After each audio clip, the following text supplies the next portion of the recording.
Welcome, one and all, to another episode of Pacific 4 and 4 episode review on the Pacific 4 and 4 YouTube channel and the Pacific 4 and 4 Twitch channel. I am your host, Mike, and tonight, well, it's Thursday, so I must be talking about Star Trek Discovery.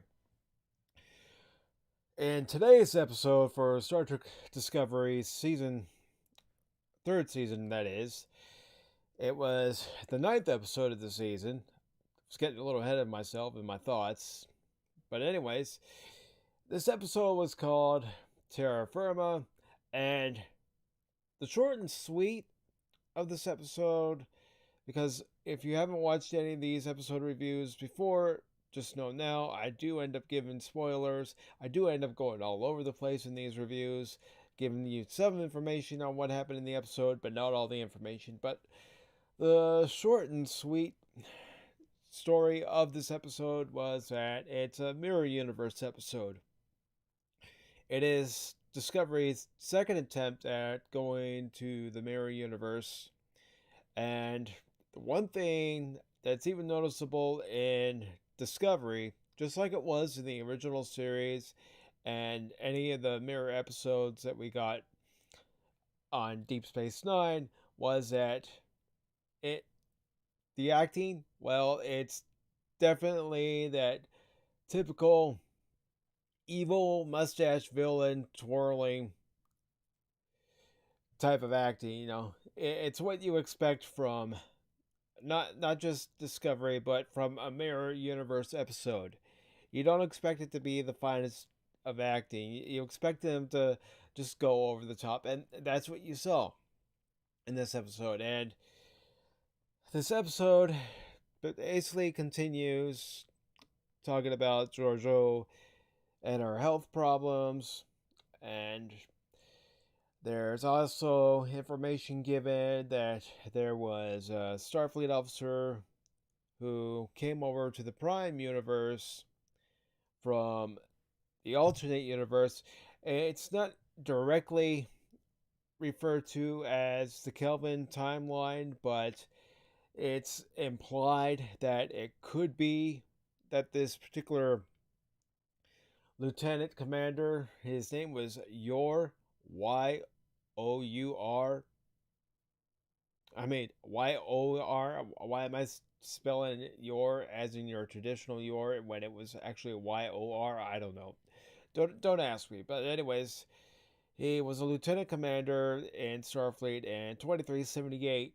Yet, if you're going by the Prime universe, the uniform that he was wearing was actually from season 1 and season 2, and then used sporadically in season 3 and 4 of Star Trek The Next Generation.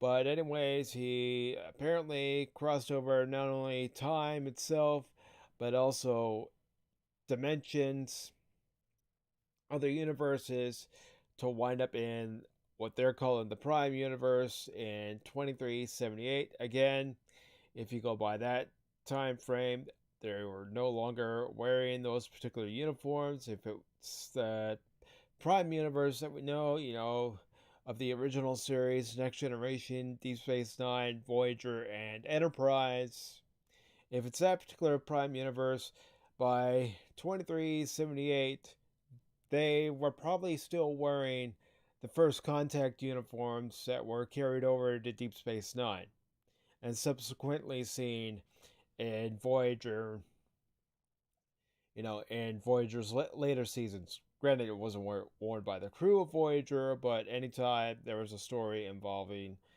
the Alpha Quadrant and Starfleet itself, you saw them wearing those same first contact uniforms. But, anyways, they go on to say that Yor crossed through time and space during the Temporal Cold War, and because he was out of sync with his own time, out of phase with his own time, it eventually got so bad they asked for permission to euthanize the guy. And because of an accord, they weren't going to be able to send him back. And, you know, they say that there's no cure for what's happening to Giorgio because she's going through the same painful death that Yor went through. And of course, the computer on board Discovery is asked if there's a cure. Yes, there is a cure. It's a planet that's in the Gamma Quadrant. So, long story short, Discovery ends up going to the Gamma Quadrant, and before they end up doing that, they are able to find out the source of the distress signal, and it originated from a ship crewed by Kelpians, same species as Saru. So, they touch upon that. And the Emerald Corps, let's not forget about them. They're practicing war games and training seminars because we all know what's going to happen. The Emerald Corps is going to come after the remnants of the Federation and Starfleet. We all know that's going to happen, and how do we know that's going to happen? It's because Admiral Vance states that there's a a fleet-wide red alert. Sorry, I stutter at times, but this is one way to try to get over it. But anyways, you know, we're given that information that the Emerald Corps has been doing maneuvers, drills, and they're pretty much prepping for war. And there's a fleet-wide yellow alert, and Discovery ends up going to this planet that can help save Georgiou's life. When Michael and Giorgio, or Georgiou, however you want to say it, beam down to the planet, they walk a few miles, and that's what you're led to believe by a wide shot of the two of them walking, and they end up encountering a man who's sitting in a chair reading a newspaper next to a door, and he's wearing a coat and a hat. You know, my first thought with this particular character is that possibly he's a member of the Q. Now, they never go on to say who he is, who he belongs to, but if it's my guess, he's a member of the Q. I could be wrong. But anyways, he tells Giorgio that she can enter the door and it'll help cure her ails, at least for the time being. And what I didn't mention was before, they go down to the planet, and this is again where I said earlier where I tend to go all over the place in my reviews. That's just style of review I've decided to do. I'm trying to be as different from everybody else that I see as possible. I'm trying to just stand out, little or a lot, doesn't matter. Just trying to stand out. But anyways, Dr. Culver gives her this wristband, which basically looks like a, smartwatch or Fitbit device, and it's monitoring her health to let Dr. Culver know when she's about to die. Well, of course, Georgiou steps through the door. She winds up in the mirror universe because all of a sudden she sees that she's on Mirror Discovery and she's wearing her robes that she wears as Emperor of the Terran Empire, and she's being saluted by Captain Killy, Ensign Tilly of the Mirror Universe. She gets a status update, and of course, she's told about their flagship that's nearly ready. It's the same flagship that we saw the last time that Michael went over to the Mirror Universe and Lorca was over in the Mirror Universe. Lorca ended up getting killed in that episode, and when he was killed, you heard the sound effect of a TIE fighter as he was killed. I'm not joking. You can look it up. Just put it in the YouTube search, TIE fighter sound, Star Trek Discovery. It'll come up. But anyways, we get a briefing that the ship's practically ready. It's christening ceremony. There's also this big to do about the christening. There's a stage show that goes on that talks about Giorgio, how she's the emperor of Vulcan, Andoria, Slayer of Klingons, this and that. And even during this ceremony, Stamets does try to kill her. And of course, even before that, there's a gathering in the mess hall. You see what looks to be arm wrestling, but with the torture device from the original series. But, you know, everybody's being tortured. There's Kelpians there as servants. One Kelpian spills, a sauce or a drink, I don't know what it was, onto a lieutenant, and she gets upset about it and has him hauled away and says that it'll make great soup. Meanwhile, Saru tries to help this Kelpian, and of course, is scolded about it. And long story short, Saru ends up being Giorgio's eyes and ears. And that's when, she says she knows that Captain Michael Burnham of the Mirror Universe is going to betray her. And of course, Burnham is acting like she's not going to betray her. And basically, what ends up happening is after the ceremony, and after, Saru's christened as Giorgio's eyes and ears, Burnham is shown walking through the corridor, and then she's surrounded by not just Emperor Giorgio, but also her guard. And Emperor Giorgio goes to slice off, decapitate Captain Michael Burnham, and then stops. And of course, there's an exchange between Burnham and Giorgio. And Burnham says that Giorgio's weak. And, all sorts of different things happen in this episode. And honestly, what did I think about it? Again, I could say it was another episode of Discovery, which it was, because it had Discovery's typical tropes. It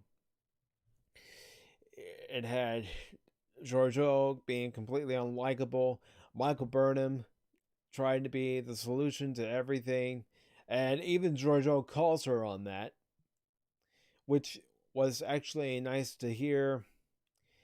And it's definitely a drama series of the CBS mentality, because it seems like every CBS drama has some sort of trope to it. And, whether it be everybody discussing the plot in a conference room, or, there's some over the top explanation as to why something's going to end up happening at this particular point in the episode. But, again, you got to also look at the fact that this episode did take place in the Mirror Universe. So take it for what it is. And that's pretty much how I look at this episode. I'm taking it for what it was. A Mirror Universe episode. You're going to see things that, of course, are typical of Star Trek Discovery, but you're also going to get your typical Mirror Universe over the top acting. I mean, if you want to talk about over the top acting, just look at some of the Deep Space Nine Mirror Universe episodes. As much as I love Deep Space Nine, just look at the way Alexander Siddig as Bashir is acting, Terry Farrell, and of course, how could I forget Nana Visitor acting as the Regent, her Mirror Universe self in, the Mirror Universe episodes on Deep Space Nine. So, it was what it was. Was it a good episode? Was it a great episode? It was just an okay episode. It was a Mirror Universe episode, so there's not really much to expect from it. And of course, next week is going to be Terra Firma Part 2, so we'll see what happens there. And again, I'm not expecting much. I'm expecting more of the same. Another Universe episode. We've only gotten two two-part Mirror Universe episodes before, and the first one was In the Mirror Darkly for Star Trek Enterprise, and of course now we're getting this one. So we'll see where this one goes. I'm just gonna watch it just for the sake of watching it and reviewing the episode. I know what I'm getting by now. I know what I'm getting from Discovery. It is what it is at this point, and as far as me complaining about it, yeah, I'll probably have complaints here and there during episode reviews for the remaining episodes of the season, but at this point, the show is what it is, and I'm not gonna fight it. It doesn't mean I'm accepting it. Maybe it does mean I'm accepting it for what it is, but it is what it is. Even though there was an interesting tidbit in this episode when they're talking about this Lieutenant Commander Yor that they mentioned in the episode, that how he crossed both time, space, and alternate dimensions. They do mention Nero's ship, not by name, but Nero from the 2009 Star Trek movie by J.J. Abrams. They do mention that event. So that would, to me, state that they are acknowledging that in some facet the Kelvin universe exists. They're not really saying that Discovery takes place in the Kelvin universe, but they might as well, because it is a departure from what we've seen on the original series, Next Generation, Deep Space Nine, Voyager, and Enterprise. But, they're not going to say that it's not the Prime universe that Discovery takes place in. They're still going to continue on saying that Discovery takes place in the Prime universe. And I still would say no to that, only because it looks too much like the Kelvin universe, the J.J. Abrams Star Trek 2009 movie, and its subsequent two sequels. But, the show is what it is, and I'm not a fan of it, but I'm still going to continue on with these reviews, at least for this season.